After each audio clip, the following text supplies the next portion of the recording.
अभी जी सिर्फ हम लोगों ने देखा है कि यूनियन टेरिटरी में सिर्फ दिल्ली में जो है वो काउंसिल चल रहा है, असेंबली तो कहीं जगह पे हुआ है। आपको क्या लगता है सरकार से इस बात में प्रश्न करने से कुछ हो सकता है? क्योंकि इसकी बड़ी वजह मैं बताऊंगा। कई लोग ये कहते हैं कि अंडमान निकोबार में उपराज्यपाल नहीं है, नहीं के बराबर ही चल रहे हैं, क्योंकि अगर होते तो जनता की कई बात उन तक पहुंच जाती थी। तो ऐसे कंडीशन में जहां पे उपराज्यपाल छुपे हुए हैं या तो चुप बैठे हैं, तो मैं तो कहूंगा कि वो छुपे भी नहीं है और चुप भी नहीं बैठे, क्योंकि उनको ऊपर से इंस्ट्रक्शन दिया गया है कि चुप बैठना है, अदरवाइज अभी तक तो उनको बोलना चाहिए था। तो ऐसी परिस्थिति में आपको लगता है जो चीज की डिमांड आप कर रहे हैं वो असेंबली हो या तो फिर काउंसिल हो, वो आ सकता है? अगर जन आंदोलन हो, अगर पब्लिक मूवमेंट हो, पब्लिक में अवेयरनेस हो और हर एक अंडमान का पब्लिक अगर ये डिसीजन ले ले, ये फैसला कर ले कि हमें चाहिए, तो ये सरकार को देना ही होगा। ठीक, आम शब्दों में अगर हम बताएं तो असेंबली का सिर्फ इतना काम होगा कि यहां पे भी इलेक्शन बॉडी होगी, लेकिन जो अकाउंटेबिलिटी है, जवाबदेही है, वो आपके चुने हुए जो प्रतिनिधि है वो आपको लेकर होंगे। जिस तरह आप एलजी बंगला के सामने, ये तो सीएस के दफ्तर के सामने खड़े रहते हैं सुबह से शाम तक का, और आपको पता चलता है ऑफिसर नहीं है, वो वाला हिस्सा यहां से हट जाएगा, क्योंकि आपको पता है जिसके दफ्तर के सामने आप बैठे हो 5 साल के बाद आपके घर के सामने वो भी बैठा रहेगा। तो इसमें और एक चीज मुझे थोड़ा सा रोशनी डाल दीजिएगा अभी जी। पावर आईएएस के पास से निकल गया, अब तो पावर पॉलिटिशियन के पास आ जाएगा। जनता तो फिर भी त्रस्त हो जाएगी।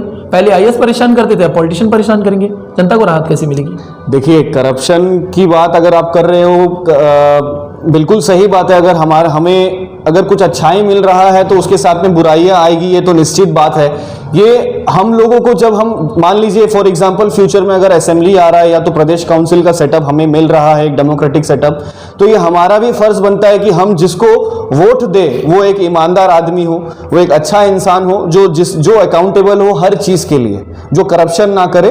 तो उस चीज से कैपिंग हर चीज में कर सकते हैं। अच्छाई के साथ में बुराई आना तो निश्चित है, क्योंकि आप देख लीजिए जैसे ब्यूरोक्रेट्स को यहाँ पे क्यों भेजा गया? वो एक एग्जाम पास करते हैं जो हमारा देश में सबसे टफेस्ट एग्जाम जिसको बोलते हैं यूपीएससी, वो क्रैक करके वो यहाँ पे आते हैं ताकि वो देश का सेवा कर सके। लेकिन वो भी अपना फर्ज नहीं निभा रहे, लेकिन वो जब अपने उस कुर्सी में बैठते हैं तो अहंकार उस कुर्सी में इतना उनको घेर लेता है, उनके सर पे अहंकार इतना चढ़ जाता है कि वो जो चीज करने आए हैं उसके बजाय बाकी सारे तरीके का चीज करते हैं। जी बिल्कुल बिल्कुल बिल्कुल। जो इनके शब्द होते हैं इंडियन एडमिनिस्ट्रेटिव सर्विस, ये सर्विस वर्ड कहीं दूर दराज तक दिख नहीं रहा है। इंडियन एडमिनिस्ट्रेटिव जॉब बन गया, IAJ बन चुका है ये, क्योंकि सर्विस सेवा तो कहीं दिख नहीं रही है। अगर सेवा होती तो जनता त्रस्त नहीं होती। बहुत बड़ा सवाल है यहाँ पर। अभी जी बस आखिरी 2 सवाल बता दीजिएगा, इसका जवाब दे दीजिएगा। अब मान लीजिए इसको शुरू करना है, जनता जागरूक होना शुरू हो गई, इसको आम शब्दों में कहें तो जो पावर है वो जनप्रतिनिधि के पास पहुंच जाएगी और जनता को राहत मिल सकती है कई चीजों में। मैं बिल्कुल सही हूं अभी जी? बिल्कुल ठीक। अब इसमें एक चीज बता दीजिएगा, सिर्फ एक पार्टी की सोचनी थी, जो अभी सत्ताधारी पार्टी है कांग्रेस, जो अंडमान निकोबार में, क्या उसके सोचने से ये हो सकता है? या तो विपक्ष है उसको भी साथ में लेके चलना होगा, और ये दोनों पार्टी को सोचना होगा। क्योंकि इसमें एक सबसे बड़ा सवाल क्या है, पॉलिटिकल पार्टी सोचेगी, एक तरह से सोच सकती है कि अगर इसमें किसी और को मिल गया और वो पावर पे आ गया, वो तो हमें दबा देगी रख के। तो क्या ये एंगल नहीं हो सकता इसमें? आरिश भाई, एक्चुअली बात ये है कि ये किसी एक पार्टी के सोचने से कभी मुमकिन हो नहीं सकता है। जितने भी हमारे यहाँ पे आइलैंड में जितने भी सारे पॉलिटिकल पार्टीज हो, चाहे वो बीजेपी हो, चाहे कांग्रेस हो, सीपीएम हो, आम आदमी पार्टी हो, डीएमके हो, चाहे कुछ भी हो, और ये फर्ज जो है ये हर एक व्यक्ति का है यहाँ पे, और सभी को एक साथ संगठित होकर, यहाँ तक कि जितने भी एनजीओज हो, वॉलंटियर्स हो, और सोशल मतलब प्लेटफॉर्म में जितने जो इन्फ्लुएंसर्स भी है, सारे लोग जब एक साथ एक टीम बन के, एक फोरम बन के जब इस चीज का मांग करेंगे ना, तो ये तभी मुमकिन हो पाएगा। अभी जी ऐसा तो नहीं होगा बच्चा रो रहा है और बहुत जोर से उसको भूख लगी, खाना मांगा और लास्ट में उसके मुंह में लॉलीपॉप रख दिया, आपने मांगी असेंबली और लास्ट में सरकार दबाव में आके आपके काउंसिल ही दे दे। देखिए, प्रदेश काउंसिल भी आए तो भी वो कोई गलत, मतलब एटलीस्ट अभी के सिचुएशन के हिसाब से अगर आप देखोगे तो प्रदेश काउंसिल भी बहुत अच्छा ही चीज है। और मैं अभी जी मुझे थोड़ा सा ये आम तौर पे बता दीजिए, काउंसिल आए, क्योंकि दर्शकों को ये जानने में आसानी होगी, असेंबली आए और काउंसिल आए, दोनों में फर्क क्या होगा, जनता को क्या मिल सकती है? देखिए, प्रदेश काउंसिल के बारे में मैं थोड़ा विस्तार से बताना चाहूंगा कि प्रदेश काउंसिल जो था वो ग्रुप ऑफ 30 इलेक्टेड काउंसिलर्स था, जिसमें वो भी चुने हुए काउंसिलर्स ही थे। बाकायदा इलेक्शन प्रोसीजर से ही उनका चुनाव होता था। और उनके बाद में 5 ऐसे काउंसिलर थे जिनको स्टेट डिप्यूटी मिनिस्टर का पावर मिलता था। लेकिन लेकिन बात यह है कि काउंसिल में अगर कुछ चीज अगर पास होता था, मान लीजिए प्रदेश काउंसिल में कुछ भी नए कुछ बदलाव लाने के लिए कुछ भी रेजोल्यूशन अगर पास करना होता था, तो उसका फाइनल अप्रूविंग अथॉरिटी जो था वो लेफ्टिनेंट गवर्नर था। लेकिन उसी जगह पे अगर असेंबली आ गया तो वो काउंसिलर शब्द जो है वो बदल के मेंबर ऑफ लेजिस्लेटिव असेंबली बन जाएगा, और उस असेंबली में स्टेट डेप्यूटी मिनिस्टर्स नहीं होंगे, मिनिस्टर्स होंगे। हर डिपार्टमेंट के अलग अलग अपने मिनिस्टर्स होंगे, और वो मिनिस्टर्स के ऊपर में एक चीफ मिनिस्टर होगा जो फाइनल अथॉरिटी होगा कि उस रेजोल्यूशन को पास करे या ना। ठीक। एमएलए का बहुत सिंपल सा है कि वो इलेक्शन बॉडी में होगा, एमएलसी का जो होगा सिलेक्शन बॉडी में होगा। आप खुद जो आपके लोग चुने होंगे उसी में से आप निकाल के करेंगे। अभी जी ये चीज तो वाज़ेह तौर पे क्लियर हो गई है, और मैं उम्मीद करता हूं दर्शक भी ये चीज समझ चुके होंगे काउंसिल के आने से क्या फर्क आएगा और जो असेंबली के आने से क्या फर्क आएगा। काउंसिल में तब भी कुछ सीमाएं हैं, आप बोल सकते हैं, उसमें कुछ दायरे हैं जिसको आप उछाल नहीं सकते, उसको पार नहीं कर सकते। लेकिन असेंबली आपके लिए खुला हुआ एक द्वार है जिसमें सिर्फ और सिर्फ आपके चुने हुए प्रतिनिधि से आप बात करेंगे। किसी आईएएस ऑफिसर, किसी गवर्नर के दर पे आपको माथा टेक के बैठना नहीं पड़ेगा कि हमारी फरियाद सुन लो। ये एक बड़ा स्टेप होगा। अभी जी होगा कैसे? अब इतना हो गया, व्हाट्सएप में ग्रुप बन गया, अलग अलग ग्रुप चल रहे हैं। ऐसे तो हमने लाखों आंदोलन देखे हैं जो जमीन में नहीं दिखते, व्हाट्सएप में दिखते हैं। क्या ये भी व्हाट्सएप में शुरू होकर व्हाट्सएप में खत्म हो जाएगा? देखिए, मैंने अभी 2 दिन पहले ही जैसे मैंने बताया कि ये तो मैं काफी पहले से ही लिख रहा हूँ ट्विटर वगैरह में, और मुझसे जो भी रिप्रेजेंटेशन होता था मैं हमेशा कोशिश करता था कि वो मिनिस्ट्री में मैं अपना रिप्रेजेंटेशन किसी तरीके से दूं, क्योंकि मेरे पास में कोई टीम नहीं था, पब्लिक सपोर्ट नहीं था, तो ये कहीं ना कहीं जाके रुक जाता था। लेकिन जब अब तो हद पार हो चुका है। आप देख सकते हो कि अंडमान में आईएएस ऑफिसर्स ने जो रिसेंटली जो हमारे महिलाओं के साथ में, बहनों के साथ में जो दुर्घटना घटा है, तो उस चीज में आप देख सकते हो कि मतलब ब्यूरोक्रेसी ने किस तरीके से हमारे अंडमान को पॉइजन कर दिया है एकदम एक तरीके से। फिर रिसेंटली डीब्रेड का भी इशू था, उसमें भी मतलब हम चाह के भी कुछ नहीं कर पा रहे थे। तो ये सारे चीज है। और जैसे कि मैंने बताया कि जब ये सारी चीजों से तंग आके मैंने व्हाट्सएप में जो ग्रुप बनाया, तो मैंने सबको लिंक शेयर किया, और मुझे लगता है कि आधे घंटे के अंदर में वो पूरा व्हाट्सएप ग्रुप मेरा जो है, फर्स्ट व्हाट्सएप ग्रुप जो है, मैंने लिंक शेयर करना स्टार्ट किया। आधे घंटे के अंदर में मुझे मेरा पूरा व्हाट्सएप ग्रुप जो है फुल हो चुका था। फिर मुझे सेकेंड व्हाट्सएप ग्रुप बनाना पड़ा, वो भी तकरीबन ऑलमोस्ट फुल है। उसके बाद में नेक्स्ट दिन मॉर्निंग जब मैं सुबह उठा, तो मुझे अंडमान के, आप विश्वास नहीं करोगी, अंडमान निकोबार के कोने कोने से बहुत सारे पीआरआईस ने मुझे कॉल किया, इलेक्टेड बॉडीज, जिला परिषद प्रधान, इवन हमारे म्युनिसिपल के काउंसिलर्स ने भी कॉल किया। और किसी एक पार्टी के नहीं, बिल्कुल नहीं, अलग दोनों पार्टी के। मुझे बीजेपी के बॉडीज ने भी कॉल किया है, दोनों बड़ी पार्टियों की तरफ से कॉल आया। बिल्कुल कॉल आया, और मुझे बहुत सारे वॉलंटियर्स और एनजीओ की तरफ से भी कॉल आया कि हम सभी आपका इस मूवमेंट में बहुत खुलकर समर्थन करेंगे, आप एक मीटिंग बुलाइए, हम सभी अपने तरफ से जो भी सपोर्ट पॉसिबल होगा हम करेंगे।